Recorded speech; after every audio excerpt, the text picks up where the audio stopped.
Oke, hari ini kita bahas emas ya. Emas itu udah naik ke 5.000 USD per troy ounce atau bahkan di Indonesia udah sampai ke 3 juta buat emas antam ya. Tapi sempat turun lagi kemarin. Dan ini kalau kita cek dari harga bottomnya di September 2022 itu udah naik lebih dari 200%.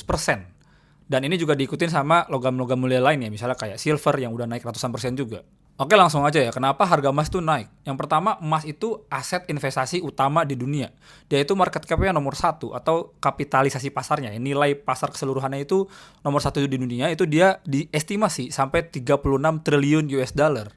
Dan valuasi emas ini jauh lebih besar daripada saham-saham terbesar di US kayak Magnificent Seven, kayak Google, Tesla, Amazon, yang mereka itu cuma 1 sampai 4 triliun US dollar satunya. Dan karena dia itu aset investasi nomor satu, otomatis kalau misalnya institusi atau orang itu punya uang pengen investasi, pasti pilihan pertamanya itu emas dulu. Terus yang kedua ya, ini materi utama di video kali ini, yaitu korelasi antara emas sama yang namanya likuiditas global. Likuiditas global tuh bisa berbagai macam cara kita ngukurnya. Di video ini kita akan coba ukur pakai namanya M2 money supply. M2 itu apa sih? Kalian bisa cek sendiri ya di Google. M2 itu komponennya apa aja. Tapi intinya itu adalah cara untuk mengukur jumlah uang beredar yang paling sering dipakai. Dan kalian bisa lihat di chartnya ya, kalau ada korelasi yang lumayan tinggi antara harga emas sama jumlah uang beredar. Dan dia tuh hampir nggak ada jedanya, karena kan emas ini liquid dan ya bahkan diborong sama bank sentral untuk jadi reserve mereka. Kalau kita lihat yang namanya jumlah uang beredar itu juga hit all time high ya belakangan ini, makanya kenapa emasnya juga bisa hit all time high. Dan karena sekarang bank sentral dunia itu lagi trennya penurunan suku bunga, bahkan mau pelonggaran likuiditas, itu ya justru emas ke depannya masih bisa naik lagi. Kalau misalnya kalian penasaran tentang outlook emas, bahkan termasuk aset-aset global lainnya, kalian bisa cek di video gua yang tentang outlook ya. Dan ternyata bukan cuma tentang likuiditas global, ada juga katalis lain yaitu pembelian masif sama bank sentral global. Jadi bank-bank sentral di dunia itu udah jadi net buyer emas sejak tahun 2022. Itu mereka beli emas di atas 1.000 ton per tahun. Dan itu ngelonjaknya parah banget dari tahun 2021 ke 2022. Kenapa mereka borong emas? Ya karena ada tren namanya dedolarisasi kan. Mereka mulai mengurangin tuh yang namanya exposure mereka ke instrumen yang berbasis USD, misalnya US Treasuries. Terus selanjutnya gue mau bahas emas itu sebagai safe haven ya. Karena kalau kita bahas emas, pasti kita invest di emas aja karena emas itu safe haven, tempat kita menjaga uang ya kalau di masa krisis. Sejujurnya gue sangat nggak suka ya sama istilah ini, karena safe haven itu kan imply kalau aset ini aman, nggak bisa turun, dan seterusnya kan. Buat teman-teman yang masih percaya hal itu, coba kalian buka dulu chart harga emas secara historis ya. Yang pertama, tahun 1980-an sampai tahun 2000, emas itu turun 60%. Jadi dia selama 20 tahun itu turun dan abis itu nggak kemana-mana. Yang kedua, periode tahun 2011 sampai tahun 2015. Itu juga dia koreksi dalam sampai lebih dari 40%. Abis itu banyak yang komen, kapan perasaan tahun 2011 sampai 2015 nggak ada tuh harga emas turun? Karena lu lihat harga emasnya pakai rupiah. Kalau di Indonesia, harga emasnya tuh cuma kerasa turun harusnya sekitar 15%. Kenapa? Karena pada periode yang sama, rupiah itu juga melemah terhadap USD. Jadi kalau kita ukur sama USD, orang-orang global tuh ngerasa emasnya turunnya parah sampai 40%, tapi orang Indo nggak ngerasa banget karena ya rupiah yang kita pakai buat ukur harga emasnya juga ikut melemah. Emang kalau kita bandingin sama aset-aset lain misalnya kayak saham, kripto, emas itu nggak sevolatile itu. Tapi bukan berarti emas itu nggak ada drawdown atau nggak ada turunnya. Bahkan dia itu bisa turun puluhan tahun. Jadi kalau misalnya lu invest emas buat dijual setahun lagi, 2 tahun lagi, itu mending kalian lupain aja deh. Karena emas itu naik dan turunnya itu siklusnya panjang banget. Dia bisa hitungan puluhan tahun dia naik turun. Kita akan tetap coba objektif ya di video ini. Emang dia bukan safe haven dalam artian aman banget dan gak volatile. Tapi dia tetap jadi pilihan investasi favorit ya di dunia. Kenapa? Karena dia punya karakteristik yang unik. Yang pertama, pertumbuhan supply-nya itu terbatas. Yang namanya suatu barang, suatu aset, kalau misalnya supply-nya itu nambah terus, maka value-nya akan turun terus panjang waktu. Tapi kalau misalnya dia cenderung terbatas, atau misalnya nambahnya itu pelan-pelan, lebih cepat pertambahan demand-nya, otomatis harganya juga bisa kejaga. Nah, dalam kasus emas, pertumbuhan supply-nya itu dari mining emas ya, itu cuma sekitar 2% per tahun. Ini berdasarkan data dari World Gold Council ya. Terus yang kedua, emas itu ibaratnya udah terbukti selama ribuan tahun itu sebagai store of value. Dan itu udah berlaku lintas wilayah bahkan lintas rezim. Terus selanjutnya itu pasarnya global dan liquid ya. Jadi harganya itu ngikutin harga global. Dan kalau kalian mau beli atau jual dalam jumlah yang gede banget gitu ya, itu bisa gampang karena dia likuiditasnya dalam banget. Terus yang selanjutnya ya, volatilitasnya tuh juga dia nggak separah itu ya. Kalau kita bandingin sama aset-aset kayak saham, kripto. Dan kalau kalian belinya itu dalam bentuk fisik, biasanya kan kalian nggak terlalu ngecek harga emas harian kan. Beda kalau misalnya kalian beli saham di sekuritas gitu ya, atau beli kripto di exchange. Kalian cek terus tuh harganya tiap hari naik turun ada chartnya kan. Sebenarnya harga emas juga ada ya chartnya, tapi kalau kalian belinya dalam bentuk batangan, dan kalian gak ada niat buat jual dalam waktu dekat, kalian pasti nggak ngeliatin harga tiap hari kan. Terus yang terakhir, karena tadi dia itu aset global ya, jadi dia tuh nggak terikat sama risiko-risiko yang domestik atau risiko dalam negeri ya, misalnya risiko politik atau risiko krisis. Jadi kalau misalnya ada kejadian suatu nih sama suatu negara, emas itu karena sebagai aset global jadi perlindungan juga buat warga negaranya. Karakteristik inilah yang membuat emas itu ya menarik. Dia bisa jadi komponen fundamental ya dalam portofolio dan buat bahan diversifikasi utama juga. Dia bisa jadi salah satu alokasi utama ya dalam portofolio investasi, dan dengan catatan dalam jangka panjang ya juga berfungsi sebagai pelindung nilai terhadap inflasi. Nah, kita mau bahas nih tentang pelindungan nilai terhadap inflasi ya. Buat ngerti tentang inflasi, kita harus track back dulu ke tahun 1971, yaitu Nixon Shock ya, ketika emas itu diputus terhadap US dollar.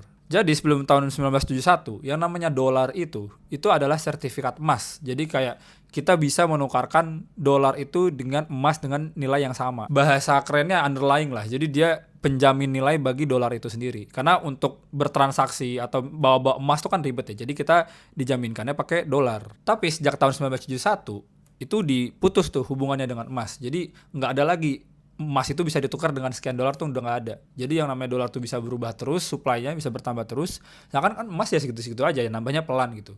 Makanya kenapa sejak tahun 1971 harga emas itu terbang. Dan sebaliknya juga, si USD-nya yang melemah terus terhadap emas. Bahkan dari 100 tahun terakhir, USD itu nilainya udah berkurang 99% terhadap emas. Terus orang pada debat kan di kolom komen kayak, oh, emas itu bukan aset investasi. Emas itu cuma menjaga kekayaan kita dari inflasi. Ada dua hal yang mau gue bahas ya di klaim ini ya. Yang pertama, yang namanya investasi di zaman money printing ini, itu bukan cuma tentang kita naruh uang kita di bisnis terus dapat cash flow, atau tentang nge-grow uang kita sepanjang waktu. Justru tujuan utama investasi bagi mayoritas orangnya itu adalah mengalahkan inflasi, menjaga nilai kekayaan karena dia tergerus terus sama inflasi. Kenapa? Karena kalau misalnya kalian targetnya itu buat menumbuhkan kekayaan, itu bakal susah banget dan itu nggak buat semua orang. Dan kita coba cek datanya ya, USD itu tumbuhnya tuh sekitar 6% per tahun kalau kita cek dari tahun 1971 sampai sekarang. Dan emas di periode yang sama tumbuhnya berapa? Tumbuhnya 9% per tahun, berarti kan ada untung tuh 3%-an. Coba cek deh di Indo. Di Indo itu dari tahun 97 sampai sekarang itu pertumbuhan rupiah tuh sekitar 13%-an per tahun. Pertumbuhan emas berapa di periode yang sama? Itu sampai 16% per tahun. Sama juga ada untung kan sekitar 3%-an. Jadi bukan cuma sekadar mempertahankan nilai aset, justru ada untung tuh yang kita dapat dari kalau kita naruh uang kita di emas. Dengan catatan baik lagi, dalam jangka yang sangat panjang ya. Karena kalau kita nahannya cuma bentar, berapa tahun doang, itu siapa tahu kita malah justru pas lagi periode bear market emas kan. Terus tadi gue sempat kesebut dikit ya tentang tren dedolarisasi ya. Kalau kita track back lagi kan waktu zaman perang Rusia-Ukraina, itu kan ada freeze aset terhadap orang-orang Rusia ya. Ya otomatis negara lain kayak, ini kalau gue taruh duit gue dalam USD atau dalam US Treasuries, ini bisa dia bapain nih gitu kan sama US. Jadi mereka otomatis bakal mengurangi exposure terhadap aset-aset yang berbasis USD. Dan belakangan ini, gold itu udah menyalip US Treasuries sebagai komponen di reserve bank sentral. Ini gue bakal senggol sedikit ya tentang changing world order ya. Ini ada bukunya di sini. Ray Dalio, Changing World Order. Kalau kalian mager baca bukunya, kalian bisa nonton di YouTube-nya Ray Dalio ya. Itu intinya dia berteori kalau setiap 100 tahun sekali itu secara historis ada pergeseran atau pergantian dari kekuasaan dunia. Dan US itu sebagai penguasa dunia ya, itu udah berkuasa 80 tahun kan sejak berakhirnya perang dunia. Kalau misalnya sekitar 100 tahun itu berganti, berarti kan US itu udah mulai di masa transisi nih. Makanya entah kenapa udah mulai ada gejolak-gejolak, udah mulai muncul kompetitor terhadap US itu ya, itu Cina gitu kan. Tapi proses transisinya itu kayak gimana itu ya susah juga buat nentuin ya, karena bisa jadi perang terbuka, bisa jadi perang dingin, itu susah lah buat prediksinya. Oke, sorry jadi kepanjangan ya, tapi kita akan balik ke tajuk video ini. Emas itu naik bakal krisis atau enggak? Tebakan gua, ini tuh berangkat dari orang-orang yang bilang kalau secara historis emas naik itu dia mendahului krisis. Padahal ini akan kita bedah ya. Secara historis kalau kita lihat datanya ya nggak kayak gitu.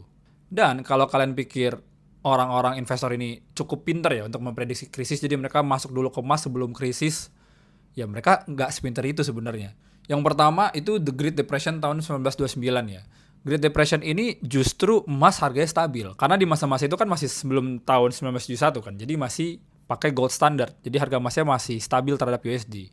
Walaupun di akhir-akhir masa krisis itu ada kebijakan dari pemerintah yang bikin harga emas itu naik. Terus yang kedua itu krisis karena minyak ya, tahun 1973. Nah, harga emas tuh rally di masa-masa krisis ini. Tapi kita tahu sendiri, 2 tahun sebelumnya, apa tadi? Nixon shock kan? Yaitu adanya pelepasan emas dari US dollar. Harga emas tuh terbang sejak Nixon shock, karena emasnya segitu-segitu aja, tapi dolarnya kan bisa di-print terus. Jadi bisa dibilang kenaikan harga emas tahun 73 itu gara-gara money printing, bukan karena krisisnya. Terus ada krisis regional yang lumayan gede ya, tahun 1997 yang kita juga ngerasain, yaitu krisis finansial Asia. Nah, di masa krisis finansial Asia ini, di sebelum dan pas krisisnya, harga emas itu justru turun terus. Oke, kita lompat lagi ya ke krisis tahun 2008 atau subprime mortgage crisis. Dan emang beberapa tahun sebelum 2008, harga emas itu udah naik lumayan kencang ya. Tapi pas masa krisisnya itu dia crash karena ya aset global crash semua karena ada krisis likuiditas di US kan. Terus krisis Covid tahun 2020 itu juga sama. Jadi sebelumnya itu sempat naik dan pas Maret ya 2020 itu semua market kaget terus akhirnya crash juga. Oke deh, kalau misalnya krisis global itu belum cukup ya buat gambarin datanya, kita bisa gali lagi ke yang lebih ringan lah, misalnya resesi-resesi biasa.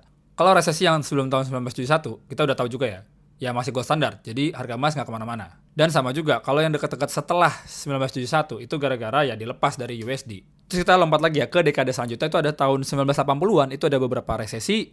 Tahun 1990-an juga ada resesi. Dan di resesi-resesi tahun 1980-an dan tahun 1990-an, harga emas itu justru turun sebelum dan selama resesi. Terus pas resesi tahun 2001, yang orang bilang dot-com bubble burst ya, itu sebelum resesi dia justru turun, pas resesi dia malah naik.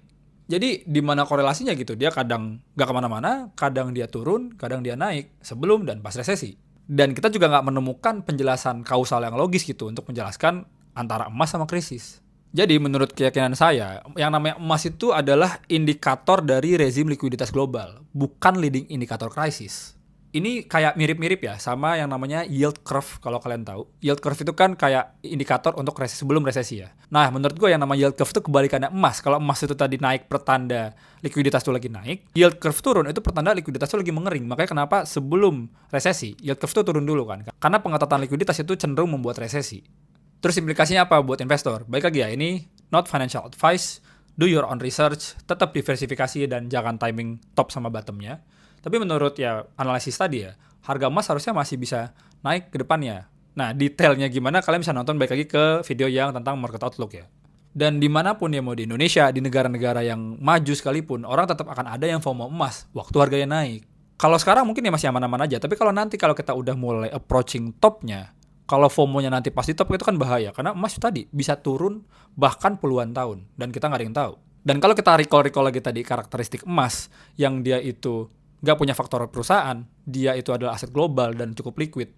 Jadi ya sebagai sebuah aset investasi itu tetap relevan dan oke banget lah. Dan perlu diingat, emas itu dan investasi itu bukan untuk cari multi-bagger return, tapi untuk menjaga kekayaan kita dari inflasi.